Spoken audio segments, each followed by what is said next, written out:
All right, the time being 7:30, I'll call the meeting to order. Please rise for the Pledge of Allegiance. I pledge allegiance to the flag of the United States of America and to the republic for which it stands, one nation, under God, indivisible, with liberty and justice for all. Roll call of supervisors, please.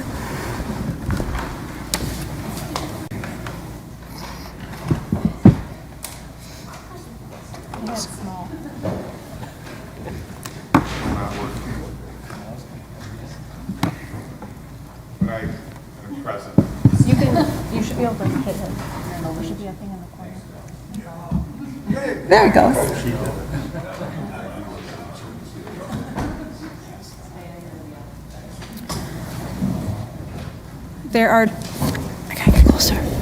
There are 22 supervisors present. Supervisor Carroll is excused.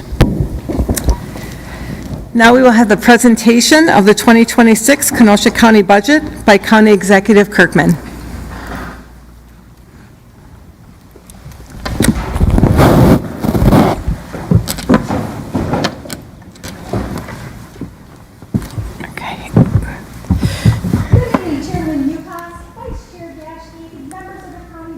Elected officials, distinguished guests, and my fellow citizens of Kenosha County.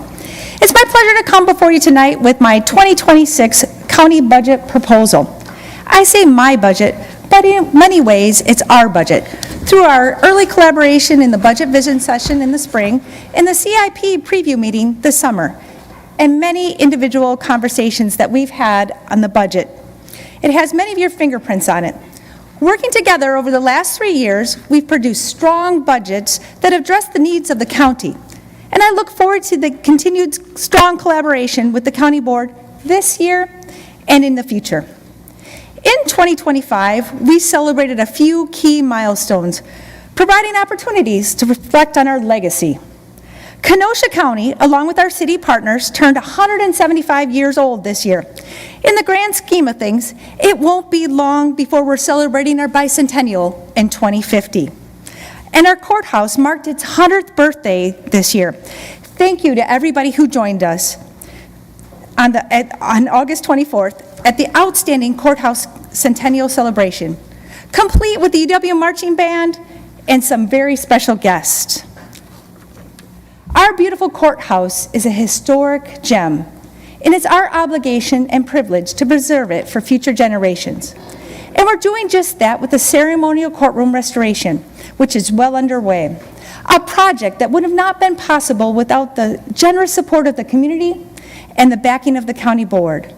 I look forward to joining you as we celebrate this grand opening next year.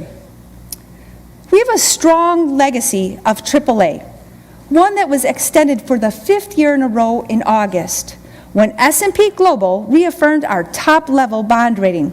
This accomplishment is a testament to the diligent work of our finance staff and the sound oversight that the county board continues to provide. This year, S&P's report noted the continued AAA is supported by the county's robust fiscal management. The rating came with a stable outlook, which the analyst says reflects our expectation that the county's well-managed budget, steady economic expansion, and extra levy capacity will ensure a healthy overall financial position in the upcoming years. Finance Committee Chairman Kentz called AAA a very big deal for Kenosha County, and I agree. Since we first received this rating in 2021, we've saved the county $1.2 million in interest cost, all thanks to being AAA. We're one of just 7 counties in the state of Wisconsin to hold this top rating. It's a legacy we will work hard to continue for many years to come. AAA is a result of favorable climate for economic development, and we've maintained our momentum over the last years. We're number 1 in Wisconsin for net new construction in 2024 at 2.73%. We have the 3rd highest 5-year employment growth rate in the state of Wisconsin. And our per capita income increased by 43% from 2018 to this year. Things are booming in Kenosha County. Just a couple of weeks ago, we celebrated the arrival of Concept Labs, a manufacturer of skin, body, hair care products. They consolidated 4 Chicago facilities into one building in the Lakeview Corporate Park. It's truly a beautiful addition to our county. In August, Schutz Containers held its grand opening of a $166 million facility along Highway K on the city's west side. Belkin Innovations broke ground this summer on a $200 million expansion of its manufacturing facility in Pleasant Prairie. Uline is expanding again, adding 1.2 million square feet to its campus off Highway 142. That's in addition to the 1.4 million square foot facility the company completed earlier this year. Recently, Microsoft purchased 240 acres of property across the street from the Uline campus. That's land that's been rezoned for data center development. And then there's Eli Lilly and its announcement last December of a $3 billion expansion in Bristol. That's the largest corporate investment we've ever seen in Kenosha County. And the state followed up with $100 million in performance-based tax credits, the largest tax credit award in the history of the Enterprise Zone program. All of this economic development is adding, though, pressure to our already strained inventory of housing, although some strides were made over the last year. In Pleasant Prairie, work is underway on Phase 1 of the Highland Estates development, a master plan community slated to include 700 housing units at full build-out, ranging from entry-level duplex, condo, and small single-family homes to large estates homes. I'm told that this is the largest active housing development in the state. Also in Pleasant Prairie, ground was broken on the first of 2 phases of Inspire Prairie Springs, a 710-unit, 8-building upscale apartment complex just east of the Outlet Mall. In Summers, the village has approved the first phase of a residential housing complex on the former Maple Crest Country Club site, expected to bring 765 units when fully constructed. In the city, Bear Realty Group recently announced 2 projects in recent months, totaling 238 workforce housing units. And just down the street from us, work is continuing on Carrick Apartments, a 158-unit complex that's the first phase of a 9-block Kenosha Harbor redevelopment plan. And in Bristol, developments totaling more than 500 units are in progress, and in Paddock Lake, more than 360 units are in the works as well. But to be sure, we still have challenges with affordability and access to housing in our community. And to that end, we joined with Kenosha Area Business Alliance late last year in launching the Kenosha County Housing Task Force, a group that includes developers, municipal and nonprofit leaders, financing experts, real estate agents, large employers, and other community members interested in encouraging more available housing throughout the county. That group and 3 of its subcommittees are continuing their work, with an action plan expected to come soon. Energy issues is another area where we're working to meet the changing needs of today. A 250 megawatt Paris solar farm is now online with a 110 megawatt battery storage system, the largest in the state. The Public Service Commission has approved We Energy's plan to build a 128 megawatt gas-powered plant in the town of Paris to contribute to the grid during peak demand times. As all of this is happening, we're working to migrate concerns about land use and public safety, while balancing the need for additional electricity to fuel the economic development, particularly data centers.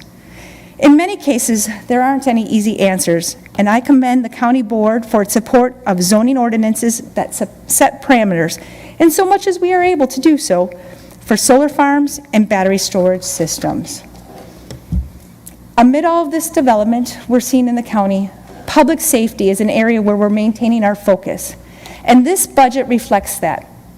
Recently, we ratified a contract with the Deputy Sheriff's Association, a 3-year agreement that ensures deputies are well compensated, putting them among their peers in the region.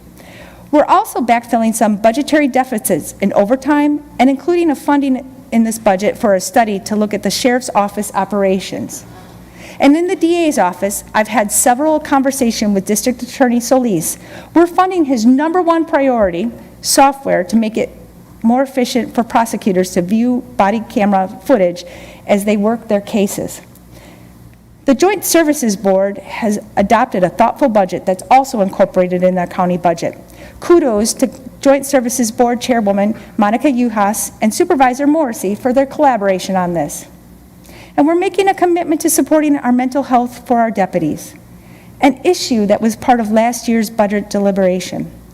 Sheriff Zorner and Chief Deputy Miller are working with the provider to offer mental health support system for our deputies.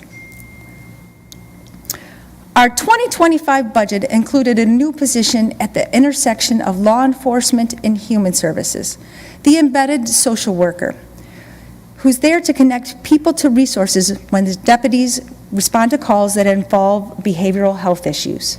And tonight, I'm pleased to report it's working just as we had envisioned. In September, the social worker received referrals, co-responded with deputies, and provided consultation for many individuals. These referrals were made by the deputies, medical examiner's office, civil process, local schools, and jail personnel. In return, the social worker made client referrals to Aging and Disability Resource Center, provided information on the SAFER program, and helped with mental health referrals. And now, under a new agreement the county board approved last month, we're receiving a grant to expand this resource in partnership with the Village of Pleasant Prairie Police Department. We're making significant investments in public safety in Kenosha County, and that investment continues to grow. Public safety expenditures account for more than 56% of the total levy spending in the budget you are receiving tonight. 5 years ago, public safety percentage of the levy was 47%, and we know that our community must be a safe place to live, and this budget reflects the high priority.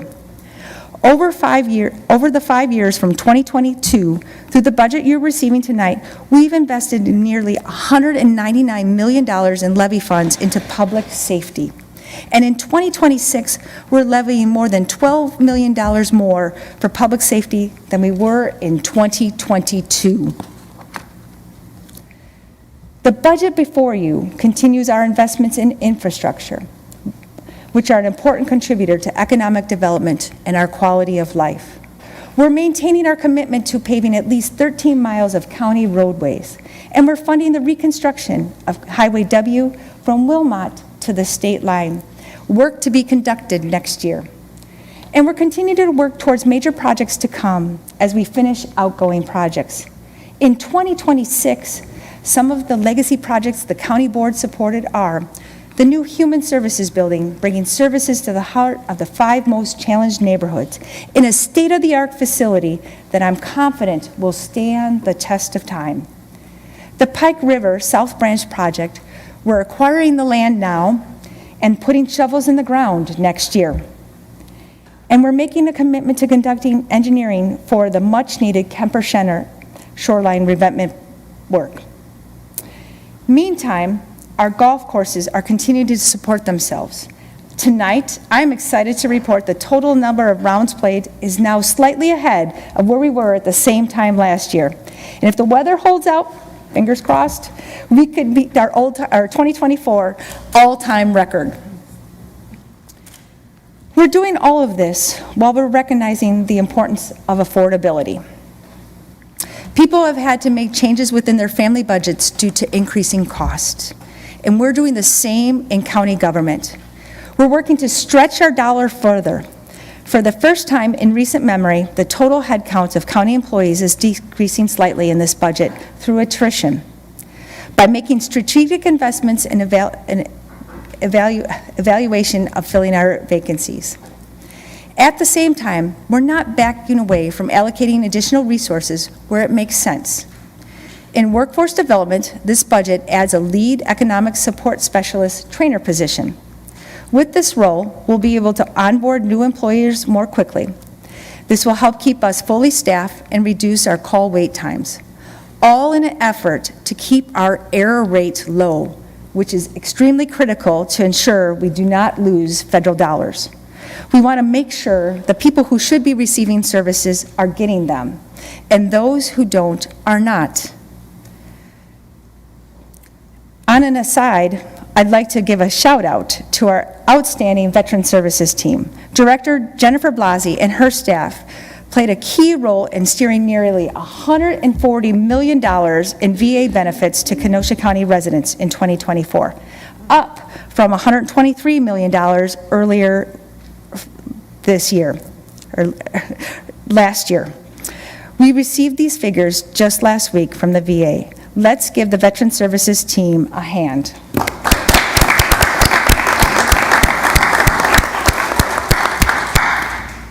Brookside Care Center is now back in the black, which we're all happy to see, and hats off to Linda Badala and her team.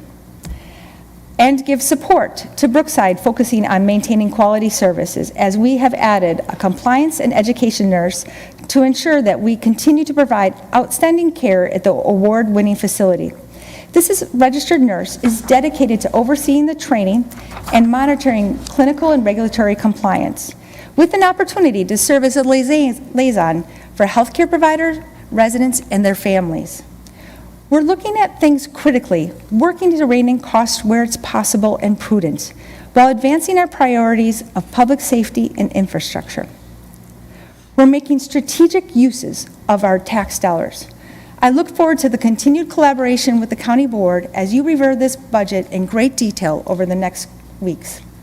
I encourage you to support it. This budget strives to leave a strong legacy for Kenosha County.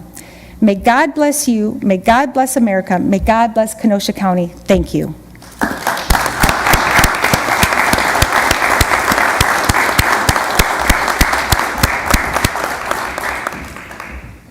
Thank you.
Thank you, Executive Kirkman, for your budget presentation.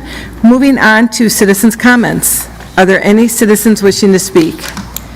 Any citizens wishing to speak? Any citizens wishing to speak? Seeing none, citizens' comments are closed.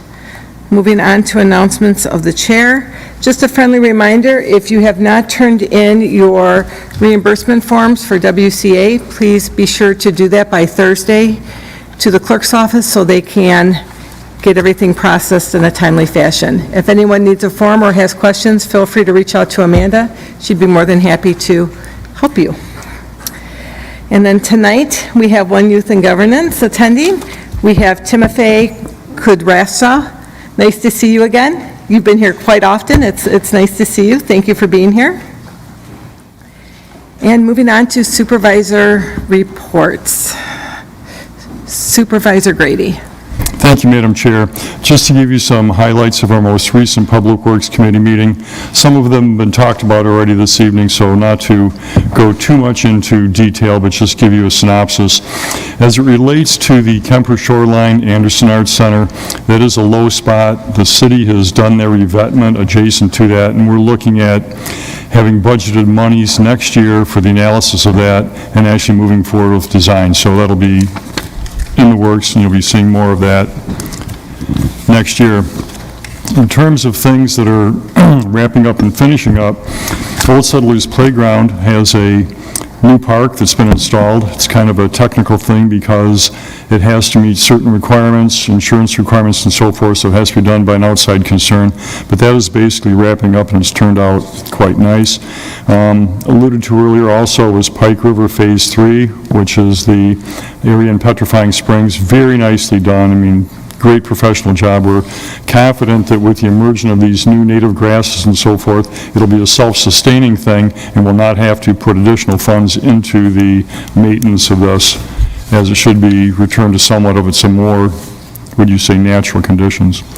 Public Works, in the Highways Department, we've got a bridge replacement that's ongoing. It's County Highway WG, that's Walter George for the mnemonics, and that should be completed by the end of next month. Moving on to Public Works Special Projects, Facilities, and so forth. At the detention center, that's basically wrapped up for the HVAC units on the top of the roof. We've got 2 backup generators. I think some of the supervisors were present for earlier this year, a few meetings ago, at Brookside, where that has been completed and redone. And then also for Kenosha County Center, we have the backup generator, which is nearing its completion and hookup date. So it'll be nice to have those be completely independent should we have need of those. Upcoming for Public Works, we're going to look at the Public Safety Building right over here. That'll be second quarter of next year. It's about $1 million project, and the contractor is J&H Heating, so that's going to be the HVAC units for the Public Safety Building.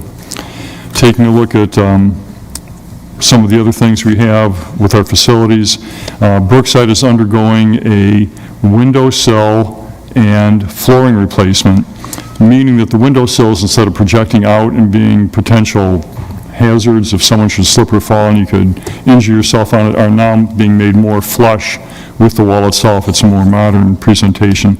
And the carpeting of the rooms is now being replaced with commercial-grade vinyl flooring. So that's nice in terms of maintenance, health. We don't have to worry about the maintenance associated with the previous flooring. We will have a new kitchen floor in Brookside that's gone out to budget, and we're looking for bids. It'll be a bit inconvenient when that happens because some of the meals will have to be done off-site, and we're trying to minimize the time that that actual flooring replacement is being done at Brookside. KCDC, the detention center, we're in the second phase of repaving that. That's going according to plan, and budget is doing quite well.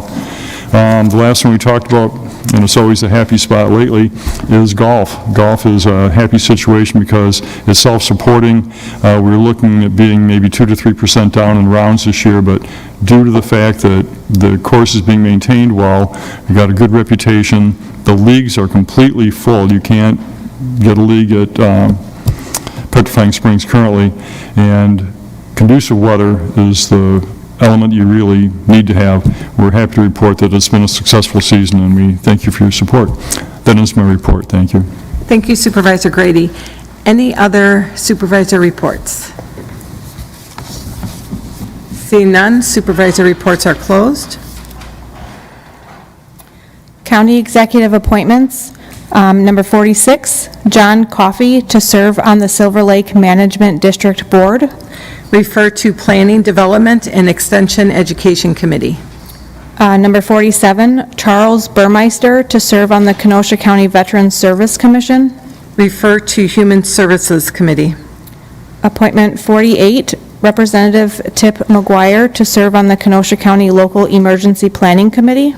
Refer to Judiciary and Law Enforcement Committee. 49, Ruth Dyson to serve on the Kenosha County Civil Service Commission. Refer to Judiciary and Law Enforcement and Finance Administration Committees. Number 50, Julie Bayless, to serve on the Kenosha County Commission on Aging and Disability Services. Refer to Human Services Committee. 51, Donald Deal, to serve on the Kenosha County Veterans Service Commission. Refer to Human Services Committee. 52, Constant Carr, to serve on the Kenosha County Human Services Board. Refer to Human Services Committee. 53, Brooks Litz, to serve on the Kenosha County Local Emergency Planning Committee.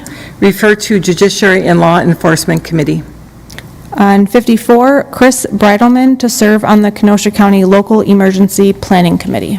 Refer to Judiciary and Law Enforcement Committee. Communications, number 110, communication from Chair Monica M. Uhas and Supervisor Mark Nordigan, a resolution to rescind prior obligations of the Kenosha County Fair Association. Refer to Finance Administration Committee. Approval of the September 16th, 2025 minutes by Supervisor Brookhouse. Supervisor Brookhouse. Move the minutes. Moved by Supervisor Brookhouse, seconded by Supervisor Decker.